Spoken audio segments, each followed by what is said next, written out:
Let me get your picture up there first, Claudia.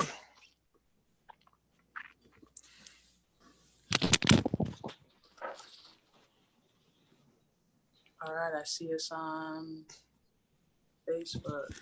You can go.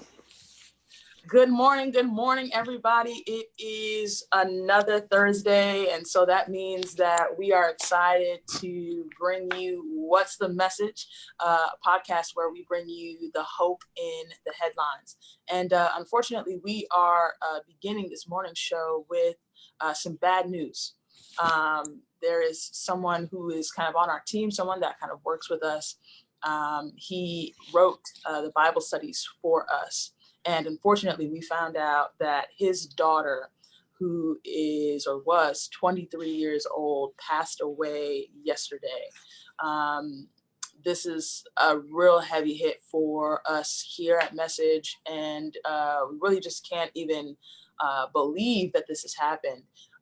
We do not know if it is connected to the coronavirus, but we just know that so many are losing loved ones because the healthcare system is so taxed right now. And so whether it's coronavirus or anything else, it's sad. And so we just want to take a moment to just pray for he and his family right now.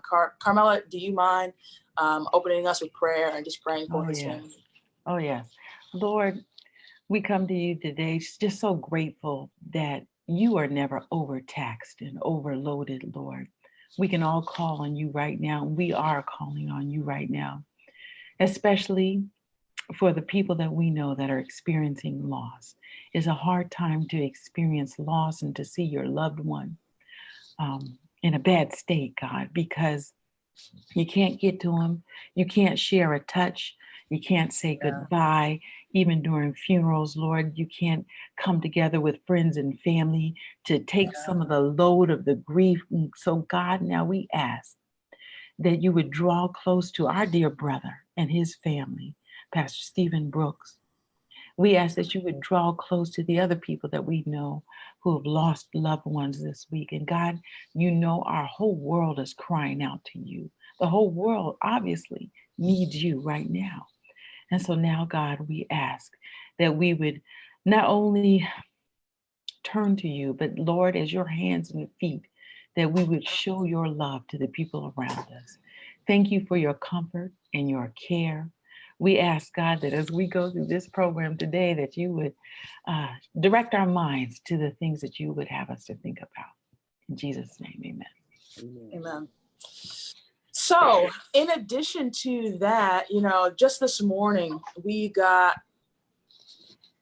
very breaking news, particularly through the New York Times. And I don't know if you have heard, but there are a little over 6.6 million unemployment claims that went forth just this week, taking unemployment and people losing jobs up to 10 million.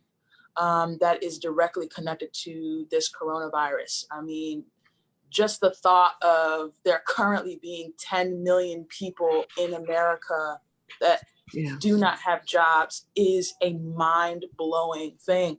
I mean, the write-up itself says that at any given time, or even at the highest, unemployment probably had around 649,000 unemployment claims, not 10 million. I mean, the site has crashed because people are trying to phone in or go in online and state and document that they are now unemployed. And there are some people who still have not even been able to officially make their claim because even that system now is overloaded. Mm-hmm. So 10 million unemployment claims is what we are aware of. And financial and economists are stating that this is only going to get worse, and that this recession, the economic state of our country right now, could potentially get close to that of the Great Depression in the 1930s. And so it's certainly timely for us to kind of have a conversation around finance, poverty and the coronavirus. And we are super grateful and super excited to have our finance columnist, Ruthven Phillip, joining us for this conversation. He is actually a tax attorney, but also has a company or an organization called Get Rich to Give, right? Give to get rich. Give to Get Rich. Give to get rich. Organization called Give to Get Rich. And I have worked with Ruthven on many things with message as well as outside of this. And I know that he is super passionate about the power that nonprofits have to really impact impoverished communities for the better. And so I'm really excited to kind of talk with him about some of the wisdom and advice and counsel that he can share with you and with me, so I can get my money together. All right. So I'm going to go ahead and toss it to Carmela. As you know, we always want to begin catching up on the headlines with her. And so she is going to kind of talk through what the news, what the media is saying about coronavirus and finances, poverty, everything. Carmela. Oh, yes. Yeah. Good morning. Well, the thing is, Claudia, I'm listening to you say that. And as we are looking at the news, I mean, at some point you have to really turn it off because it's too much. It really is. You talk about sensory overload and just that sense on the inside of, what's going to happen. But yet the news is more than sobering. It is one of those things that if you're not careful, it's panic inducing. And that's why we talked about that last week. It's one of those things that people are very concerned about. And so what we're doing at Message is, and this is why part of the reason why we do this, What's the Message, is we look and we're culling through the headlines and looking at the news and looking at the different things that are out there, what is affecting people and where are our hearts. And in particular for our audience, being one of the oldest, or if not the oldest, continuously running Black Christian magazines in the country, it is always very important for us to follow what is happening among people of color, in particular African Americans, and others from the African diaspora, right? in our communities and in our country. What is the impact of anything that is happening on our group? Well, we have to start here because we look at in general or across the board. We've been talking for the last 2 or 3 years about the differences in wealth and the financial status and standing as compared between communities of color and white communities. You've got the wealth gap, you've got an unemployment gap or an underemployment gap. And so you already have a situation where many people are at a financial disadvantage. And right now with this kind of the corona pandemic, the things that we in our communities have been dealing with are more widespread. And so you'll see many more people who are dealing with this. And so the question is, when President Trump said a couple of weeks ago, we can get the economy up and going again, while people want their paychecks to start coming in, people want their businesses to open up the doors again so that you can get that cash flow in. You got the coronavirus. And so you're stuck between a rock and a hard place for real right now. Do we get out there and get working so we can get the money coming in? Or do we stay inside where we can be safe, knowing you're not going to have money coming in? Which is the one that you choose right now? I would submit that the question or the answer has to be, you got to choose life first, right? But that may be of small consolation to someone who's looking at a cupboard where the supplies are dwindling and you've got the kids and everyone home. You got loved ones that you need to get to and make sure that they're eating and make sure that they have medications and are getting where they need to go and that you have gas in the car. So it can be overwhelming. But the reason why we're here today is not to talk about the overwhelming circumstances. The reason why we're here is to look through these headlines and look through these stories and find something that we can hold on. And that's why I like the fact that we have Ruthven on today, because Ruthven And I'm gonna be honest, I'm gonna say this straight up. Ruthven has been saying all along, this is, yes, there's the money situation, but that's the reason why assuming your business is named the way it is. There is a converse relationship, or an inverse relationship, maybe I should say. You can put everything, you can try to think your way through this, you can try to invest your way through this, you can try to do all this sort of thing, but there is an inverse relationship between these finances and what the Lord can do. Somebody who's following what God is calling them to do. Am I right about that? Am I saying it right? Maybe I'm not saying it correctly, Ruben, but jump in here. So we see the bad news, but I believe that there's something that you can tell us that is counterintuitive that's going to help people. Yeah. Thank you so much for this opportunity. I am super excited just to join the team today. I look forward to sharing a little bit of what excites me. I mean, just to sort of give you some context for Give to Get Rich. So the concept and the idea was that people get rich different ways, but I get rich by giving away information. I get rich by giving away knowledge.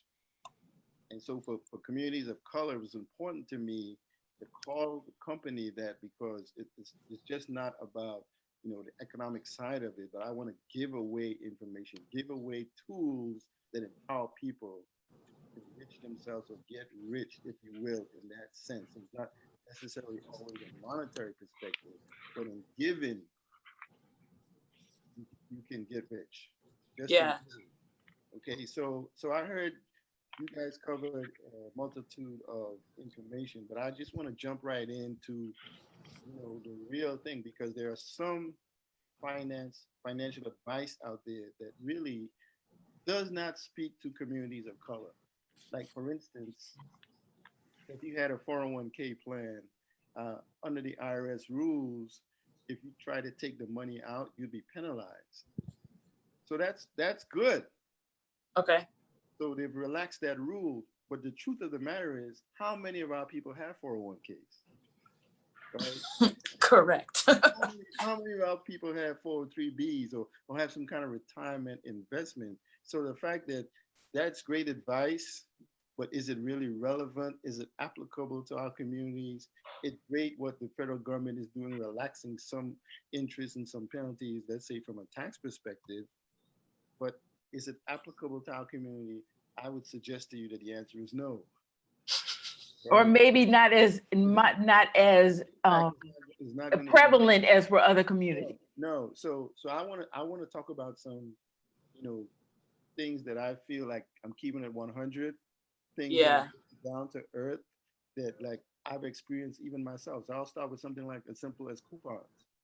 So I'll go to CVS all the time. Have you gone to CVS all the time, or some pharmacy? You get this long printout. Oh, CVS is notorious. Notorious, right? So Yeah. The other day, I went through that whole long list of stuff, and I realized that I had lost $25. You had a $25 coupon? No, I added up all the coupons. Right? Okay. And realized the date had expired. And I lost $25 because I didn't jump on it. Now, $25 can get you halfway there to a grocery list. Right? Yeah. And here I was wasting $25. So I want to start with something that seems pretty much trivial, pretty much irrelevant, but we're losing money just not, and it's just not CVS. It's what you find in the newspaper, what you find on a weekly basis, discount stores, dollar stores. You don't actually have to go to the brand name facilities to get what you're looking for, right?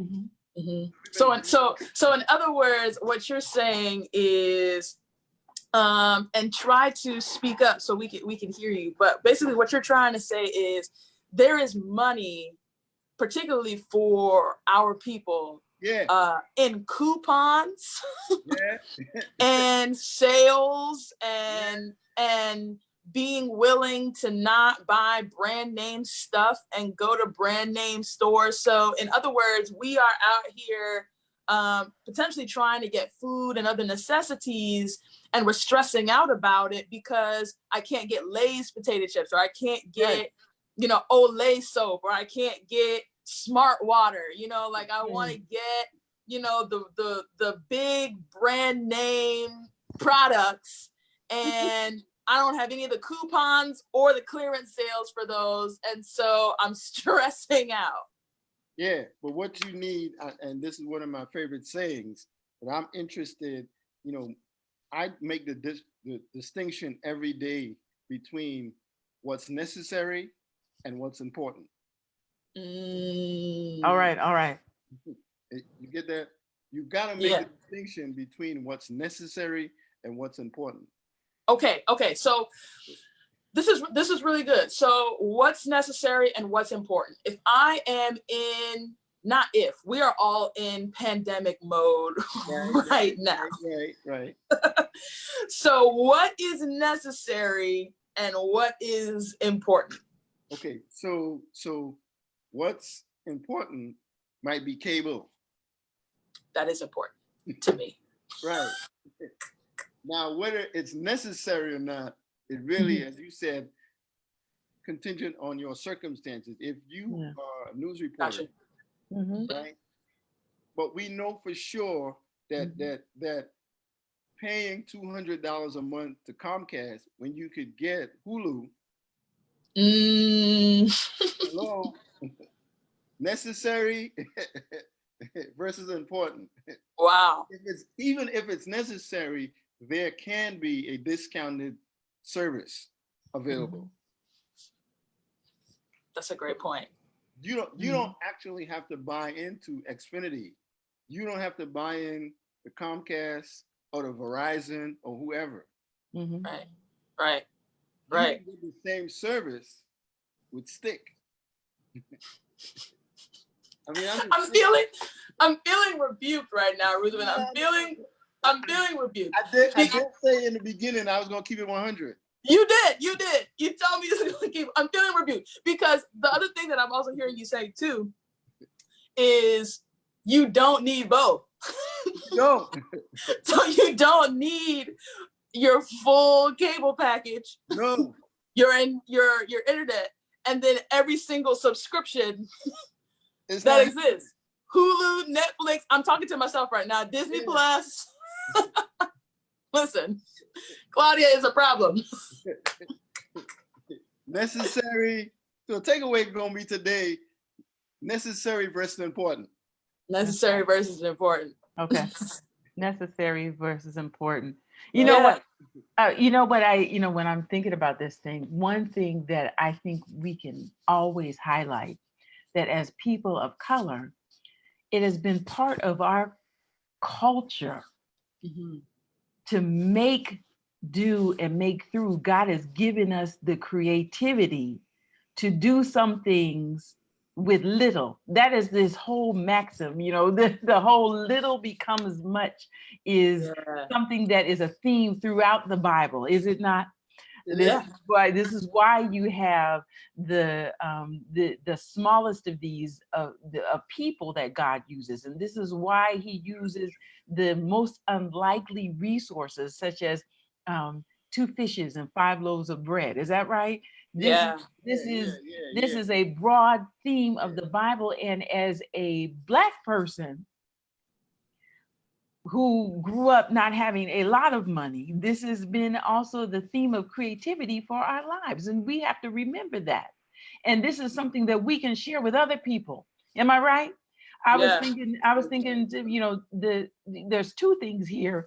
Is one, the creativity that comes from not always having all the money that you feel that you need, right? And so, I was listening to our health columnist, one of the last Power Weekends that we had. I thought it was so interesting. She was taught by one of our longtime health columnists, Gwen Foster. So Gwen Foster taught Donna Green Goodman. She said, when you're teaching people to eat healthy, you use what they have on hand. And so when she said, she visited somebody who needed some help one time, and she needed food. She didn't have anything, and she didn't have any meat. All right.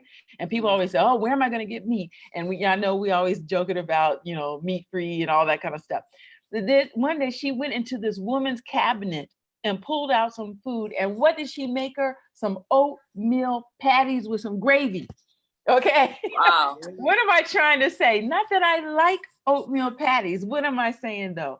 I'm saying is that God is giving you not only resources that you may not think that you have, is what I'm hearing Ruthven say, but he's also giving you the creativity to be able to use the resources in a way that they'll stretch. That's the story of the Elijah and the widow, right?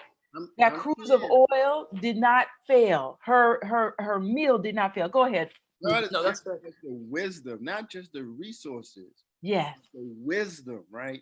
Like, so for instance, I would advocate that before you leave your house, so all these people are running around the Costco or wherever. Yeah. You leave your house, right? You should plan your stops because you're wasting gas money. Right? So every day you're going out. I mean, thank God in a way for the lockdown, right? True. Now you have to be more strategic about, okay, I need to go to the pharmacy. I need to go to the grocery. I need to pick up some laundry. I mean, the things now that you do, you don't leave home every day, right? Number one. Right. And when you leave home, you have all these stops to make. So you're leaving home one time, right? You're not spending gas or spending money recklessly on a negligent way. Now you're planning economics, right? Or you can decide, well, you know what? I'm going to carpool with my neighbor. Yeah, I know there's social distancing, but I'm saying you carpool with your neighbor. You do Tuesday, Thursday, right? Monday, Wednesday. So in essence, you're saying that rather than kind of focusing on what we don't have and what we have lost, you both are basically saying we need to start thinking creatively about how we can save the pennies that we have. How can Moses, what do you have in your hand? Glory. Moses principle. Yeah. What you have with the rod, we're good. That's right. We can save millions of people, but we got to start with the rod. Mercy. You can help them cross the Red Sea, but it started with a rod. Yes. Woo! No, that's good. The other thing that I'm hearing too is you guys are also borderline advocating this as a time for self-employment. There's no doubt about that. I can touch on that. Touch on that. In essence, if everybody has skills, everybody has something that they can offer. Consulting, webinars, teaching, something, and the idea that you're just stuck at home with absolutely no options whatsoever. It's like the internet provides you literally a plethora of clients that are also stuck at home. Before you go there, I want to make sure we lay the right foundation. And I heard the foundation this weekend with everybody is called to a purpose. So I heard that this weekend. I was tuning in, to a worship service. Yeah. And I heard folks talk about what's your call, what's your purpose. Mercy. Before you were born. Bring it. Is identified your call and your purpose. And then one of the things that was brought out, I always say, sometimes your calling, your job could be your calling, your career can be your calling, but your calling may not be your career. In this moment right here, people are finding out what they're called to do. Wow. In this moment, this COVID-19 moment where people are home, they're beginning to take inventory and realize, but I'm good at this. I'm good at that. I haven't done this all this time because I never found time to figure out my calling and my purpose. Now I've figured out that I have great administrative skills. How can I use that? How can I monetize that? Speak more about that, Ruthven. We've talked about that. We've been going through this with the magazine in a series this year. And, I have never been one of those people that had actually, I had to take that back. I did have my shingle out as an attorney for a brief time, but before I came to message. But there's not a lot of, sometimes people are not entrepreneurial. How can you open your eyes to not only find out what your calling is, but how you can fill in the needs and you can match the two? Can you maybe start our wheels in motion so that we can be thinking more like that? Okay, so how I came to figure out my call was because I Jonah'd up. What's So that I was mean? like Jonah, like most of us are. We So- run Yeah. what we're called to do, right? I Okay. Jonah'd up. Yeah. And I was running and running and running and running. But I found it by someone telling me, you know, this is what you're called to do. You're really good at it. So one way I figured it out, because I didn't want to admit to it, right? Mhm. Because it was God was speaking to me through others. Okay. To validate the call. Mm-hmm. Mhm. So I didn't end up in financial literacy because I just liked it. No? Mm-hmm. People who were telling me all the time. I remember a brother at the church I attend was saying to me, man, this is what you're called to do. You should do it. And I was Jonahing up. I was telling God, I'm running away from this. I don't like it. I don't want to do it. Mm. Okay. But then again, I didn't get stuck in the place of sometimes we don't do what we're called to do because we're not worshiped, because we're not praised, because we're not elevated, because we're not special, because we're just in our silos. Yeah. Unless they roll out the red carpet for me, I'm not going to do what I'm called to do. I'm not the star of the show. Yeah. Yeah. Okay. Do you feel like the work of financial literacy is more behind the scenes, unpraised, unrewarded work? It is, but it's the most rewarding set of work you can ever do to change someone's economic circumstances. You have laid a foundation for generations. Wow. Ruthven told me. If I can get you as a parent to Mhm. start budgeting, Yeah. you know what that will do for your kids and for your kids. Yeah. Yeah. Ruthven, you told me a story several weeks ago about how you were working with a young lady who was saving. What was that you were saying? Yeah. Remember you were saying she was saving some coins or something like that? Yeah. So I was doing a presentation and there was a lady at the presentation. She was in what we would call somewhat of a Section 8 program. She was saying that she would save all these coins because she learned that from her grandmother. Mm-hmm. And so when it was time to pay the rent, like now it is, today is the 2nd. Yeah. Right? All these people, like I have a big, water jar with coins in it. Oh, wow. And I put in everything, pennies, dimes, nickel. The only thing I don't put in there is dollars, paper dollars.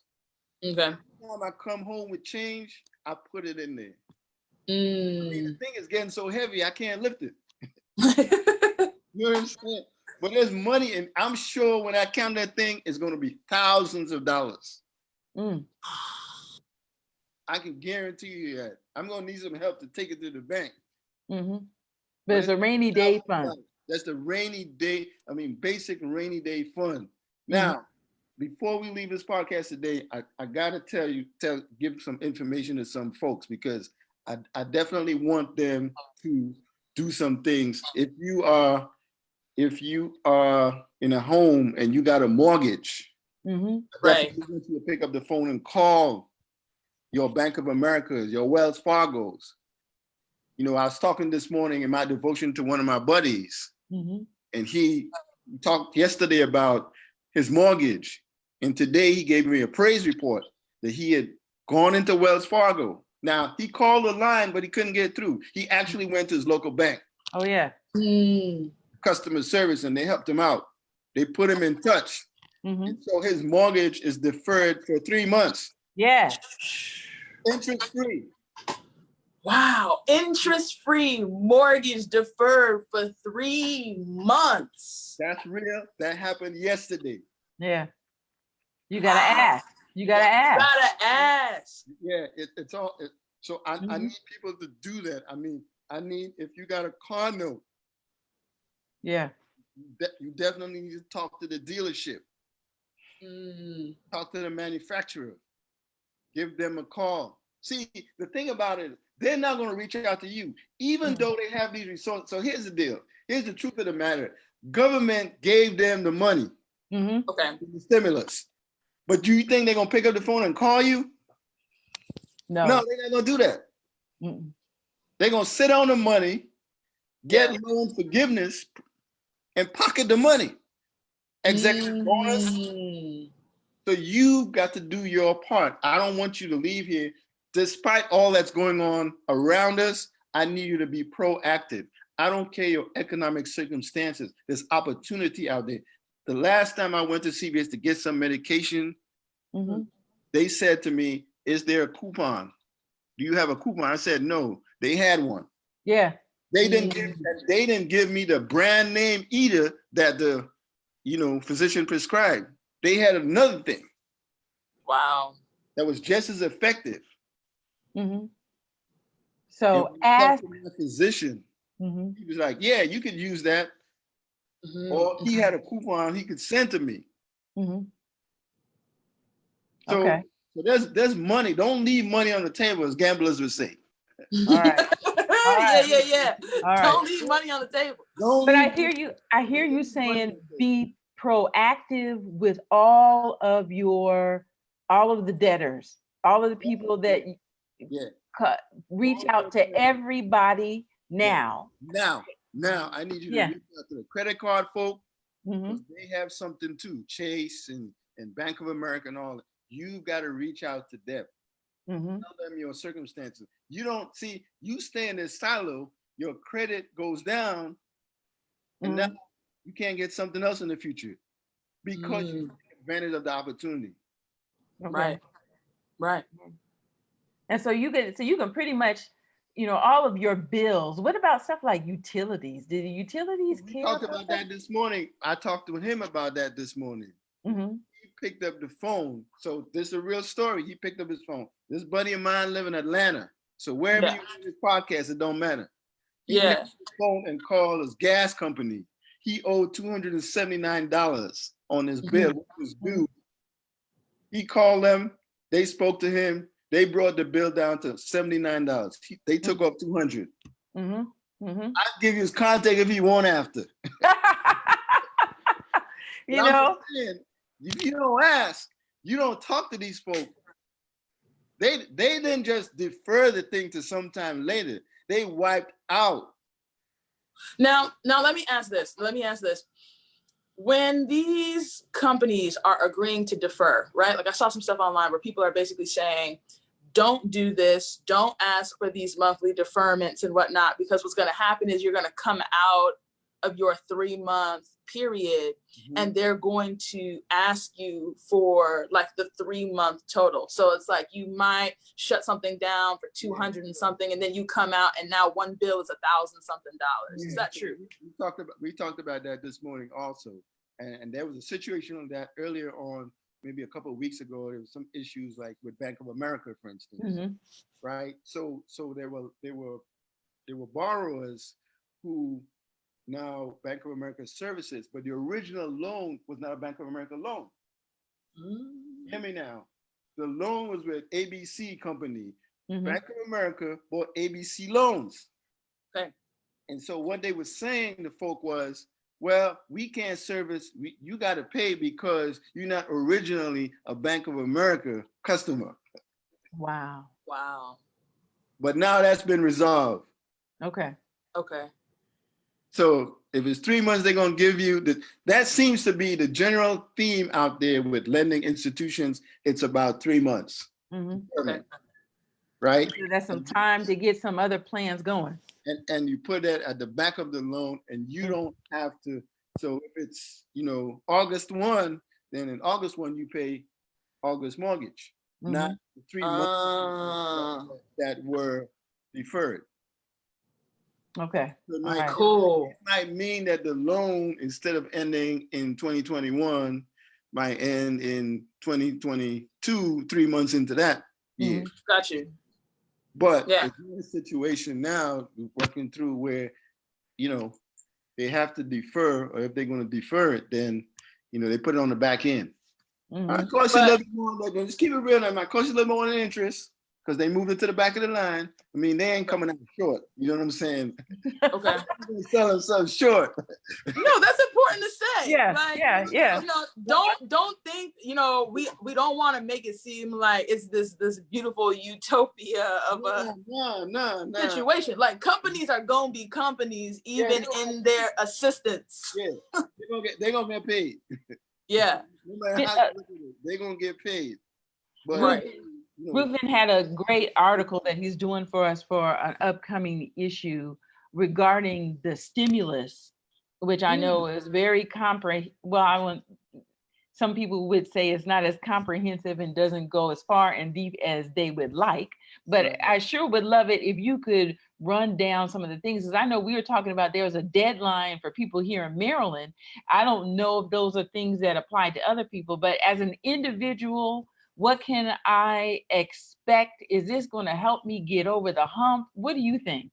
Yeah, so there's some of the possibly easiest thing you can do to get some cash at this point is to, you know, file your tax return, right? Because if you file it and get a refund, that's great. That's one. But even if you're not getting a refund, at least the IRS will know, especially if it's an automatic direct deposit, the IRS will know your bank account. So the key here is they'll know your bank account and they can wire you that stimulus money. Okay. They don't really want to write a check. Right. Oh. They don't want to write and mail a check. No, they don't want to write a check or mail a check. What they're trying to do is put it online and have you, you know, immediately get the funds in your bank account. So sometimes, a lot of times, folks would send in their return with no direct deposit. They just want to collect their check for different reasons. And now let's be real. Some people don't want the money directly deposited into their account because they can't manage it. Or some people don't have an account. Some people don't have an account. Or if the government can directly deposit money into my account, that means they can also directly take some out. That's for sure. And the mistake that made in their favor, you know, it takes a while to resolve. You just short. Yeah. Right. Real short. So send me the paper. Let me do it. Let me handle it and I'll figure it out. Let me do it. You know, that's another question. This is something that we hate here, is a payday loan. Can you take your stimulus check to the payday loan to get cash? Yeah. Now, if you take it there, so let's say you entitled to $1,200, you know, they probably wouldn't give you $1,200. No. You're gonna get back like 900. You know, if that.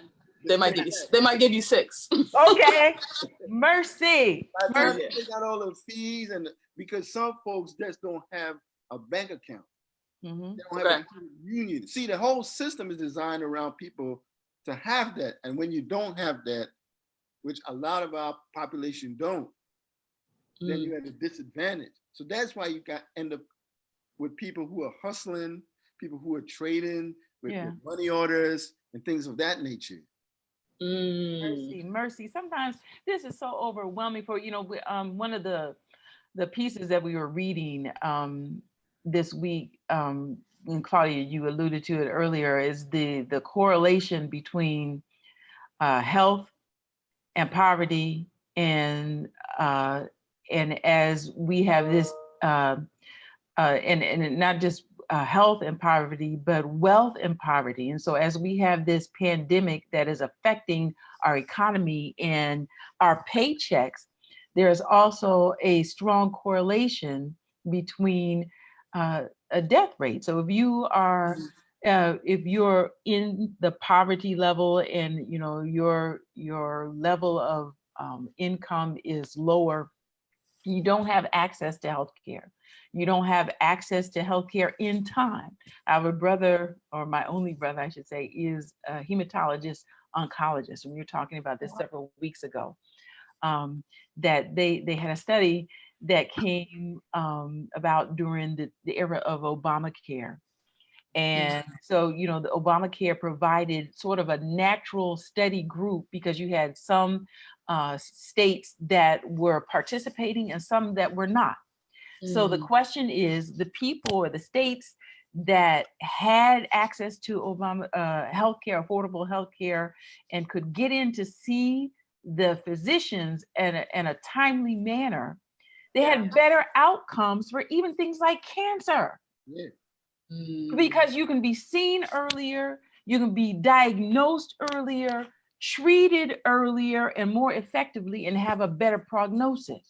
Yeah. And so when people have lack of access to funding, and you know, it affects, it's a global effect on your life.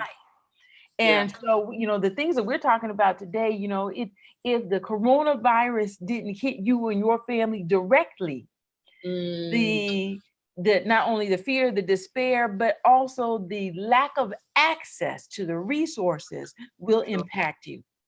And so we have to, you know, remember to do all the things that we know to do. You might not be able to get to where you need to go, but you do know, and you can wash your hands. You do know you got to cut down on the sugar so that it doesn't reduce your immune ability. And you do know you have to drown whatever you can with clean water if you have access to clean water, which is why when we've been talking all this time about the water situation in Flint, Michigan, or the lack of clean, fresh water in Newark to our children, or the, you know, the environmental effects, this thing comes down harder on other people even if they're not directly affected by the coronavirus. So let So, me go ahead. Sorry. Let me have something on you. If I'm working at Joe Schmo's business, now I'm going to be laid off. Here's what I want you to do. I want you to talk to your boss, business owner, and say to him, do you know about the Paycheck Protection Program from SBA? That's right. You go back and talk to your, because there's a loan there to keep you on the payroll, and the loan has a forgiveness element to it. So as long as he takes the money from the government and the money is used to make payroll, that loan is going to be forgiven. Glory. That's good right there. So you talk to your boss and the owner of the company and say, listen, have y'all checked into this before you release me? Now that's normally what employees do. I get that. Yeah. In this moment, though, I need you to do something different. That's right. That's right. SBA has this program. This program goes till June 30th. Okay, give them the name of that program again, Ruthven. Paycheck Protection Program. It's on the SBA website. So you go to sba.gov and you click on coronavirus, and the program comes up. They got several programs, but I like this one. Oh, yeah. The boss ain't gonna be stuck with the money and the loan. Right. Yeah. So there are a couple of things the money can be used for. You know, payroll is at the top of the list. Right. You got mortgage, you got some utilities that the money can be used for, and it would be forgiven. But if you keep your employees and you use that money for payroll, so everybody wins here in this program. Wow. The employees keep rolling. Yeah. Your business stay open. Yeah. Stay viable. Yeah. Right. And you don't have no debt. Now, this just came to my mind because I feel like that's great, particularly if you have a small business. Like, I really want to reiterate that. Like, you have until, you said June 30th? June 30th. June 30th to go to sba.gov and get this payroll protection program so that you can keep your employees on payroll and take care of any other things that you've got going on in your business. So there is much wisdom, much advice, much counsel that you need to receive. This in particular, I need you to get into your spirit. Okay. Hello. But the other thing, I'm just saying. Receive it. Now, the other thing that has come to my mind, Ruthven, is nonprofits, right? Particularly like churches, right? So all of these churches are closed. ain't no tithe and offering being offered up. Now, some denominations, when they receive their tithes and offerings, that stays in-house. So all operations, payroll, all of that is based off of the money that comes in on a given Sunday, versus, let's say, a Sabbath-keeping denomination, like the Seventh-day Adventist Church. That money is not kind of in-house. It has its own kind of top-down structure, right? So pastors in the Seventh-day Adventist Church are not being paid simply because tithe and offering is not, coming in. The church doors are closed, right? The Adventist pastors are not affected in the same way that maybe Sunday pastors are affected. But then what happens? Should Christians be returning tithe and offering at all? Come on. Like we're sitting here talking about, should I buy food? How can I turn off the car note? How can I pause the mortgage? How can I pick the subscription and not have cable? Like the real, should I really be paying tithe and offering right now? Yeah. So for the ministers who may not be getting paid, the first thing I'm going to say is, this is the time for you to start your own ministry. You've been dependent on the system. Yeah. Right. But God has called you to do some other things. Right. But you just been, chilling. Yeah. Now the system is failing you. Right. But you got some other calling. You got counseling. You got, as you say, advising. You got some other gifts, some other things that you're supposed to be doing that you never could, quote unquote, find time to do. For sure. Absolutely. But Ruthven, I know that your answer to the question, well, let me put it this way. If I was, like you said before, a gambling woman, I would say that you would say, continue to give during this time. This is the time to ramp up on your giving. Ooh. They saying really the time to back off. Because, give it to me. Yeah. The God that I serve can do more with 90 than 100. Right? He can do more with 90% than you can do with 100%. So in essence, you are trying to tell I'm swiveling because this is a lot. Why are you swiveling, Claudia? Why are you swiveling? It's a lot. He's saying a lot right now. No, but he's saying that. I need to finish this thought. Hold it. I need to finish this thought because when she asked about these ministers and church thing, and so the 2 points I want to make was, one, for the ministers themselves, they need, to get off the couch. Right. I'm gonna just keep it. Get off the couch. 100. And do your ministry, what you call to outside of this church thing, outside of this system thing. The second thing is the church itself. This is an opportunity for some churches. Some churches don't want to accept money from the government. But here is the time when an organization can set up their own 501c3 because there are people who want to give but not religious. So here's an opportunity for you to bring in funds and set up a separate 501 that's related to the church and get resources outside of your tithe and offering. That's good. Outside the walls of the church. Yeah.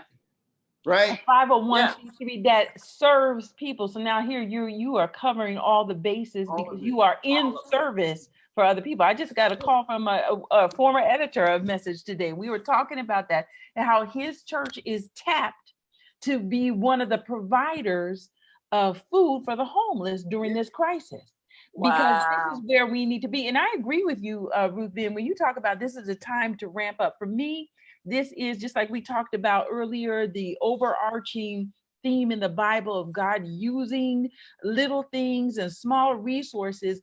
I think a principle that has to be at work for all of us right now is a selflessness that goes beyond sort of, is counterintuitive. If you're into self-preservation, you are going to lose it because you cannot buy enough. You cannot put enough into that bank account that's going to make you feel safe and secure. You cannot avoid all the people on the street when you go into the store. This is the self-preservation. Do everything you can. Yeah. God has the healing. God has the preservation. God has the provision. Am I right?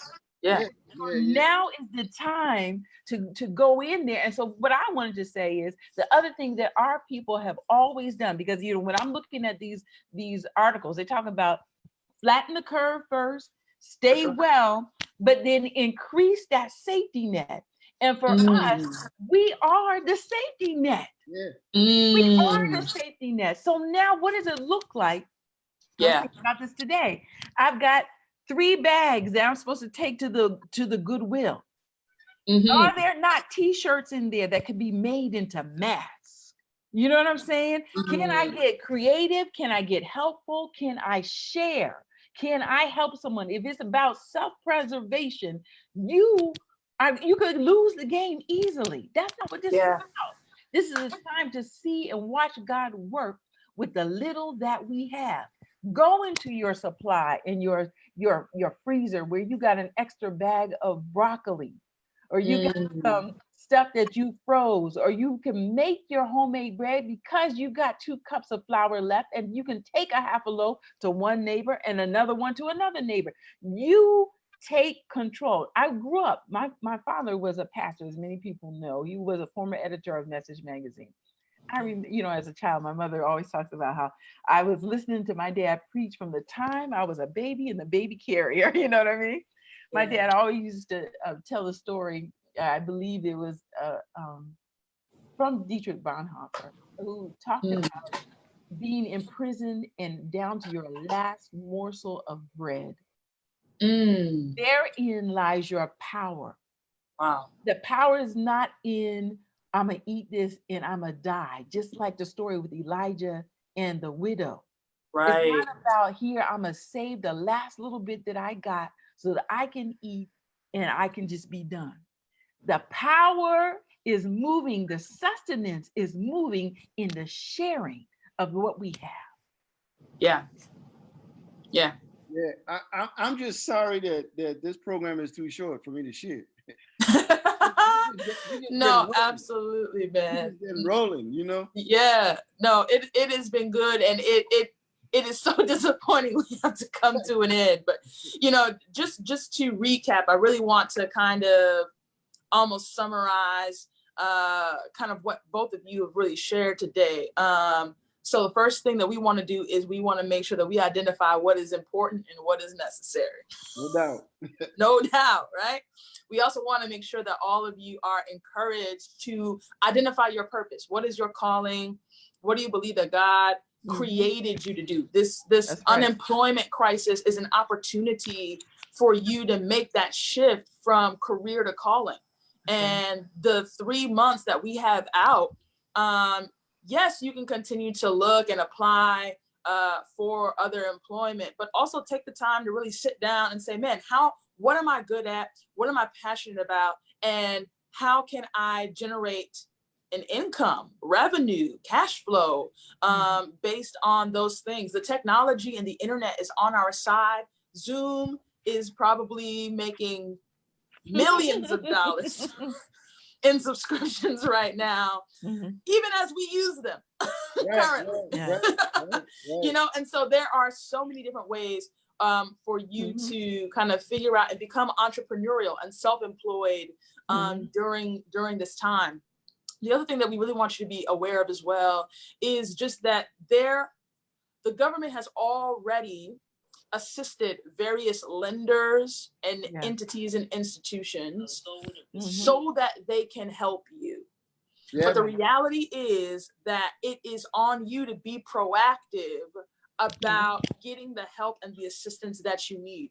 Call the GM Financial, call your utilities, call your renters or your mortgage. Talk to the banks about your mortgage situation. Be proactive about what you need in this financial crisis so that you can get the break that you can sustain and take care of your family during this difficult time.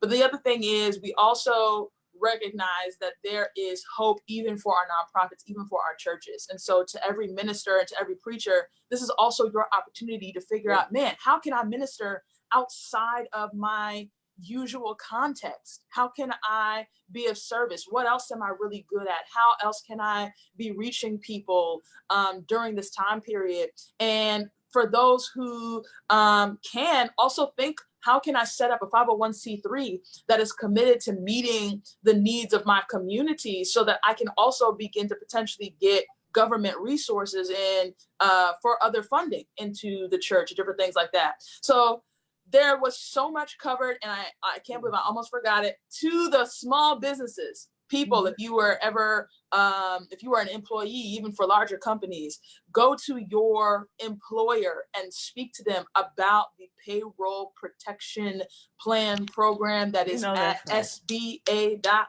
Okay, Small you business can administration, participate in yes. that thing until June 30th. You can get help with payroll. You can get help with your mortgage. You can get help, loan forgiveness. So just please, please, please, please. I think the hope from this show that we really want to give you is that there are resources out there. There is assistance out there. Yes, you are unemployed. Yes, you are not sure about what's going to happen to you, but there is assistance out there available to you. The verse that, really came to my mind even early this morning when I learned about the skyrocketing unemployment situation is found in Matthew 6. And I could, but I just don't want to. I want to read it because I want to get it right. And God says, do not worry about your life.